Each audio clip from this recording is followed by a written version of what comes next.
আমার প্রিয় শিক্ষার্থীদের হাতের লেখা খুবই সুন্দর। প্রাথমিকের শিক্ষার্থী, তাদের নাম লিখেছে, অনেক সুন্দর হয়েছে। অনেক সুন্দর করে করে আমার শিক্ষার্থীরা নাম লিখে এনেছে। যাও যাও, অনেক সুন্দর হয়েছে। অনেক সুন্দরভাবে ওরা ওদের নাম লিখেছে।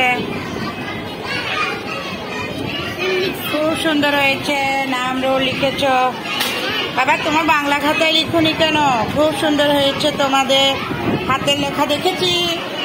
অনেক সুন্দর, হাততালি দাও। তোমরা তোমাদের নাম লিখছো না? সবাই নাম লিখতে পারো? হ্যাঁ, ভেরি গুড। অনেক সুন্দর হয়েছে তোমার হাতের লেখা। অনেক সুন্দর হচ্ছে তোমাদের লেখা। দেখেছি তোমারটা।